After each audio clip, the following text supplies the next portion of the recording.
We are in the business of transparency. Transparency is equivalent to honesty. That's us.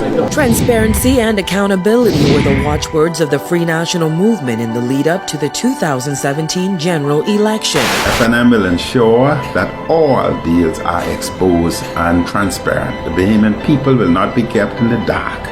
Despite this promise, environmentalists felt left in the dark last week when government signed a heads of agreement with Disney for a controversial project at Lighthouse Point. There was no media present for the March 7th signing, which the public did not find out about until 2 days later.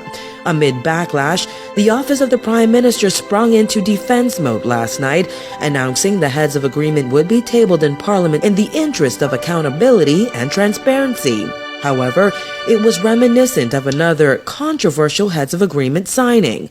Remember Oban?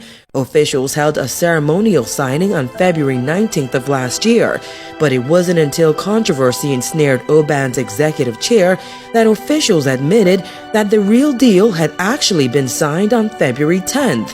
4 days before Bahamians had even been made aware of the project. It's not the first time the Minnis administration's transparency pledge has been called into question.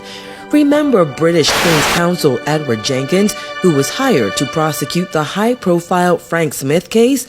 Well, Bahamians still have no idea how much of their tax dollars were used to pay him for that failed case, which ended in Smith's acquittal.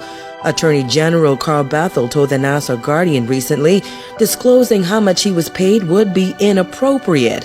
However, members of the Minnis administration had no qualms about revealing the salaries of senior civil servants in the House of Assembly back in 2017. There is one individual that is being paid $33,333.33 each month, or $400,000 per year.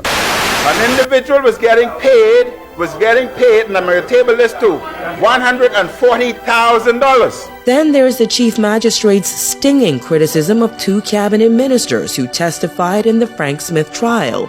Joyanne Ferguson-Pratt found National Security Minister Marvin Dames meeting with the prosecution's star witness Barbara Hanna unorthodox to say the least, and asserted that Health Minister Dr. Dwayne Sand's decision to award a $1.8 million contract to that same witness 3 months after Smith was charged raised a specter of impropriety.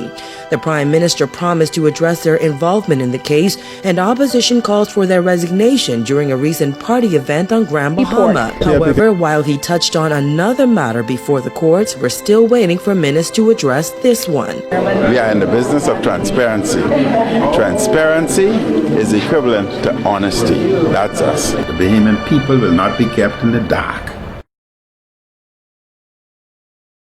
Jesus. And if Bahamians aren't prepared to stand up and fight and defend their own Bahamas, then you don't deserve to have it.